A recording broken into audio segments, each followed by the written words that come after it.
we go. Okay, today's lesson is on successful composition. In the art room, there are these sheets, and there are certain points that are circled. 5, 6, 7, 8, and 11. Those are the points that we're going to be learning about for this assignment. Yesterday we did a card. We created a card, and we just sort of had fun with it with Sharpie marker and created areas of line and texture.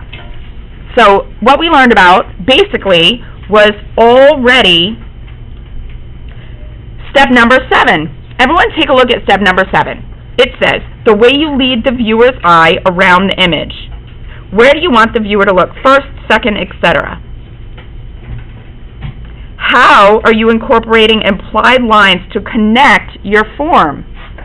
Well, what we did yesterday is we had a picture plane, which was the front of our card, and I asked you to create a line or two that covered the whole page.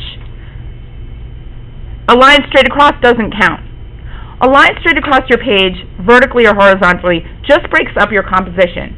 It doesn't help the viewer really look around the page. So, what I had you do is do something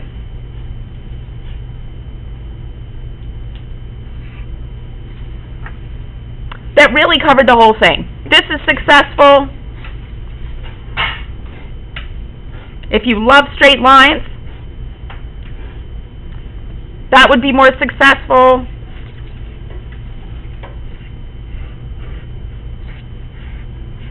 If you like curved lines,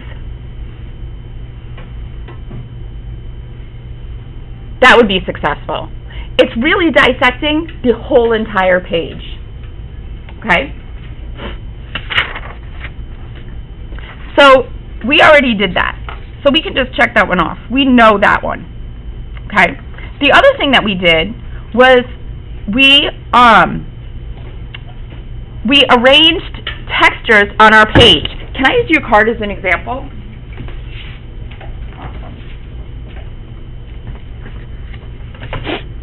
Delaney has a beautiful card here.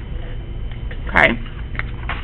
Oops, sorry. And now you're famous. I try not to use names when I'm making these videos, but the reason why this card really pops is her use of positive, negative space.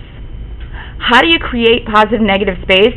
You color in every other space like a checkerboard. You just color in spaces. So this is almost piano keys, but it's not. I would say that that's pretty abstract. If the person that you're creating a piece about is musical, that'd be a really neat way. For this assignment, we are inventing symbols. We're not copying what's obvious. So I see the lines that would be in piano keys, but they're different. Do you play piano? Mm-hmm. Oh my God! So good job. The answer was yes. Here, she's got all of these spaces colored in, which shows off her line work. Okay? Really, really good. What that's called is positive-negative space relationships. The fact that this is a different size than this is a different size than this, they're all kind of different, helps this be successful and helps the composition, helps the viewer look at different things at different times. Look at number 5 with me, please. Variation in size, shape, and arrangement of negative spaces, as defined by the positive forms and the edges of the format. Okay, or the composition, they're saying the edges of the page. Awesome. If I would do anything to improve this card, I would make one shape a little different than another, or, if you stick with the square format, take that square and do something even different with it size-wise, instead of having like one size square and then almost the same size square, to change it. It would make it even stronger. Okay? So, positive, negative space. Basically, you're going to color stuff in. Okay? As far as number 7 is concerned, if we have line work like this, what is a way that we can really strengthen where we want our viewer's eye to go? Color it in. Color in that line so that part of it is wider and part of it is narrower. That is called line weight. Line weight. Okay? I would, let's see. How about like this? If I were to take this and make it narrower, I could even put a texture in here if I wanted to.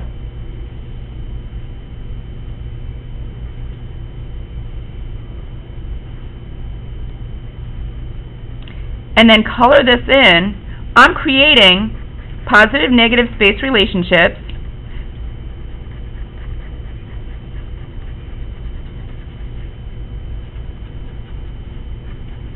and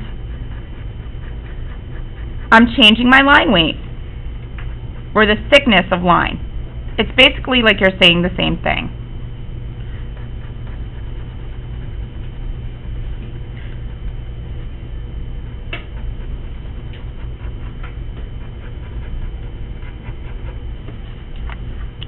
Now look at this and compare it with that. See how this almost looks flat?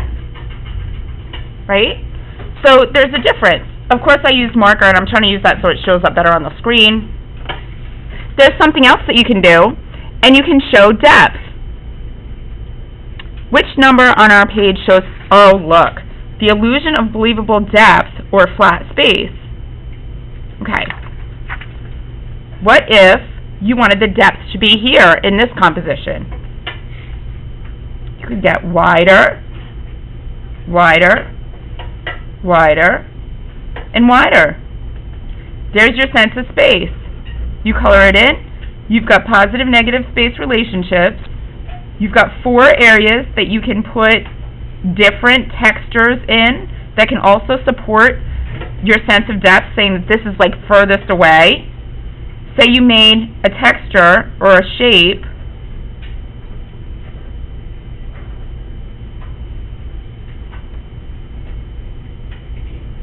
and you got smaller and smaller with it as you went back into space. I'm creating a sense of depth, which makes a really cool composition.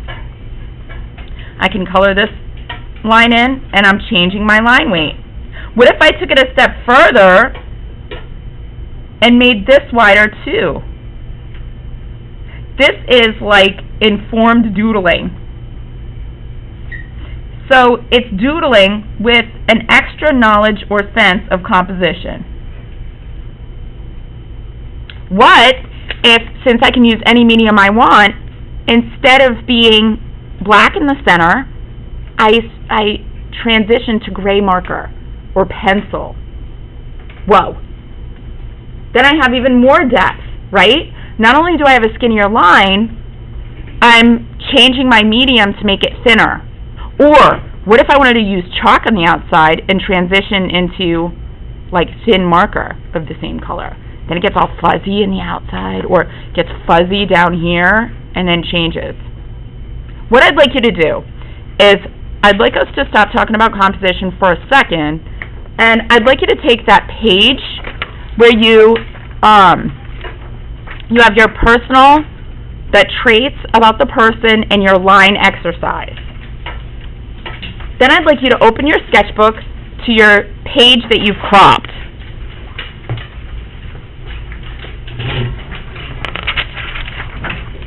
And grab your pencil. We're just going to work in pencil for now.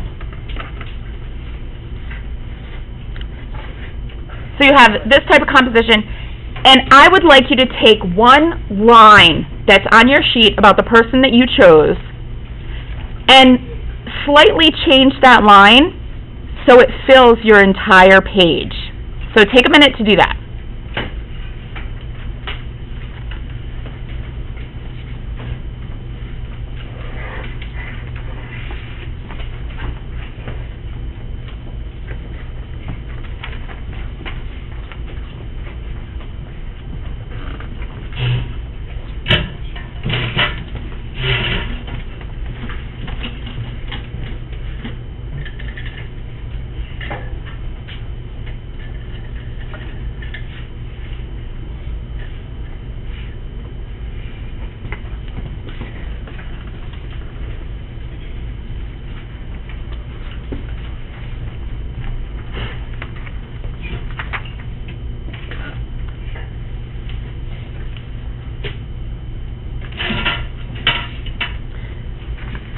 So maybe it didn't work out. And if it didn't work out, or you don't like what you did, I would suggest you just flip your sketchbook page to the back and do another.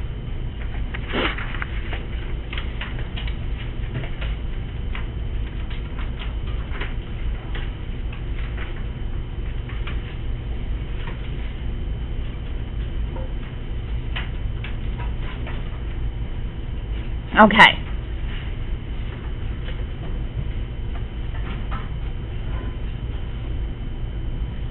The next thing you should do is take another line and put that line someplace else so it's helping even further fill your composition.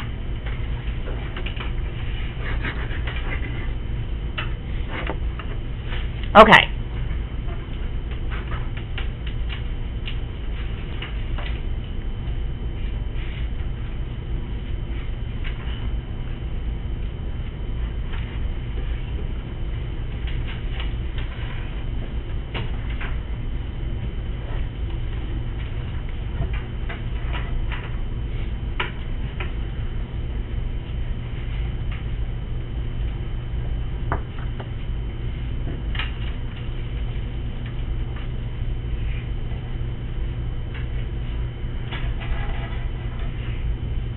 And then using your texture, shape, and line list about that person that you choose to create your work of art about, don't overthink it, but start to fill in or create spaces for your other symbols that you created, your lines that you created. And again, we're going to practice this for a day or more before you move on to your final paper. So at any time, if you're like, ugh, I wish I'd done that, use your eraser or switch to a different page.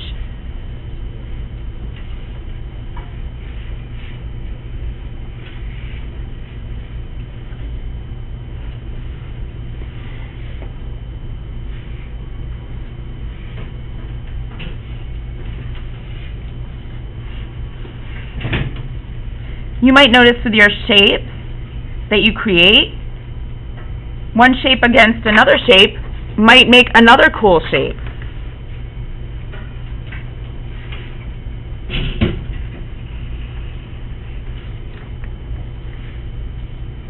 So I'm like, this is kind of neat. Because this is going to be an area that I fill in a texture. And I'm like, wow. Well, I was making this line over here, and it kind of made this other shape. Maybe this other shape isn't about my person, but the majority of this is about a person.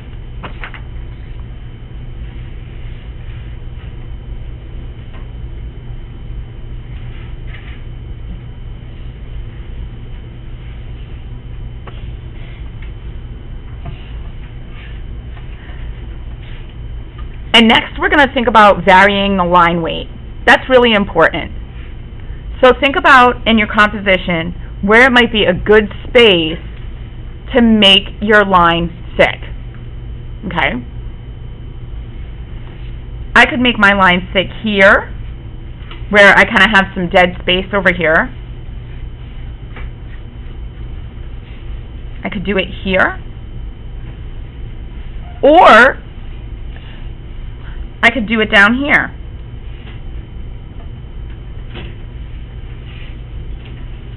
Now, stop for a minute and take a look at number 11 on your sheet. Balance, both symmetrical and asymmetrical. Which area of the image has the most visual weight and why? So if you look at my example, and like I said, I'm going to give you a class period, meaning not just today, but tomorrow too, to practice this and come around and help you. But see over here in my composition, there's a lot going on. That's called visual weight. You know how I said when you color in a part of a line, that's line weight? Well, this has a weight to it too. There's a lot of lines over here, and there's nothing over here. Okay? So what I'm going to do is to, since I have to change the thickness of my line, I'm going to, instead of making the wide part down here and get thinner and thinner and thinner as I go up here, I'm going to make it over here in this corner to balance out visually this corner. Now this is asymmetrical balance, and like a butterfly has symmetry, and this doesn't look like a butterfly, right? It's not symmetrical. Something different is happening on this side and this side, but I want to have a visual balance. So I want to have, like, if I have many lines in this corner, I need to balance it out in another corner. So the same might happen with you. As you're thinking about where you're going to add your line weight,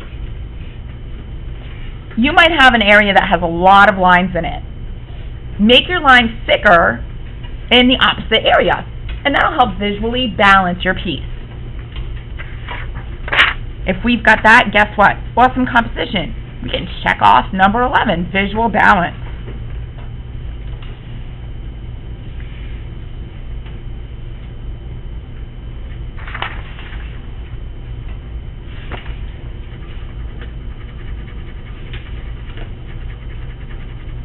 So this is just a practice. I don't have to make it perfect. What's important is the composition, not the neatness. Another way of saying neatness is craftsmanship. That doesn't matter.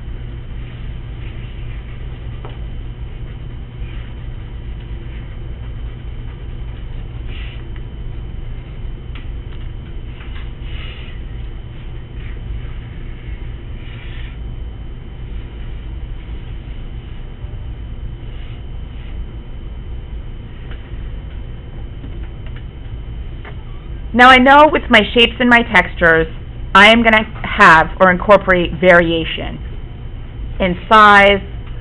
I need positive, negative space. Let's say one of my textures is a group of circles. And Mara, I was thinking about your card, group of circles. Okay. I think I'm going to have my depth be in this side of this squiggly, energetic line that I have here.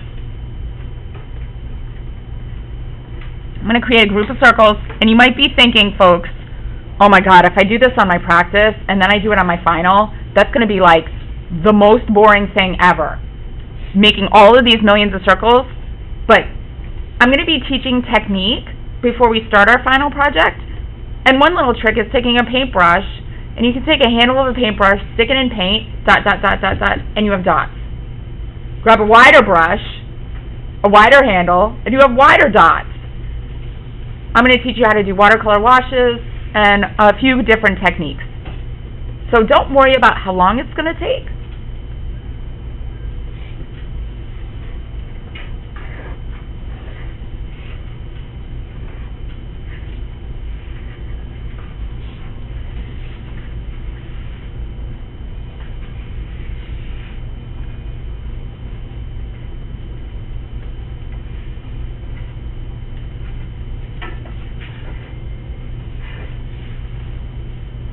Whoa. So now I have visual depth. I have the circles on one of my patterns that I'm using get smaller and smaller. So if you vary size, you automatically have depth.